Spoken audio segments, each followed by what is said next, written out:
Се одмотува клопчето за скандалите која тресат агенцијата за филм. Откако ТВ Алфа објави дека од оваа институција со години неоправдано се излевале стотици илјади евра, се поголеми се сомнежите за организиран криминал, односно македонска филмска мафија. Во извештаите на инспекцијскиот надзор од Министерството за култура за работата на Филмскиот фонд, редовно се повторува името на Бранко Петровски и Друштвото на филмски работници.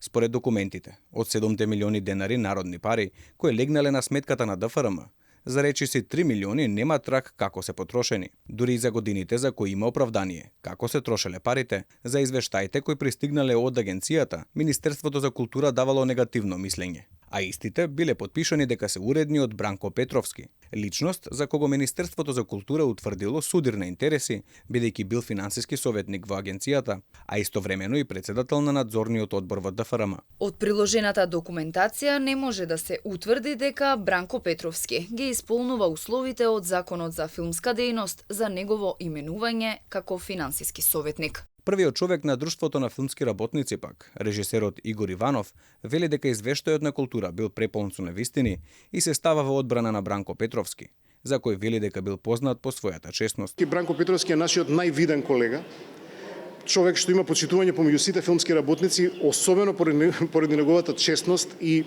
непристрасност.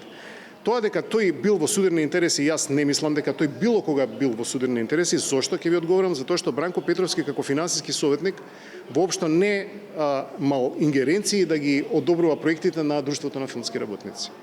Тој одобрувал филмски проекти, проекти за филм, краткометражни, долгометражни и така натаму играни документарни играни филмови. Според надзорот на Министерството за култура, Петровски не само што имал судирни интереси, туку незаконски бил назначуван за финансиски советник 7 години поред, иако законот го ограничува мандатот на само 1 година и бара за секој конкурс да биде назначена друга личност. Министерството за култура писмено ја укажувало на агенцијата за филм за овие недоследности, но оттаму не презеле ништо. Министерството ја укажало за овој проблеми на владата, но и оттаму не мрднале ниту со мал прст, што остава сомнеш за соучество. Инаку Бранко Петровски во моментов е член на управниот одбор на агенцијата за филм и редовен член на Друштвото на филмски работници на Македонија.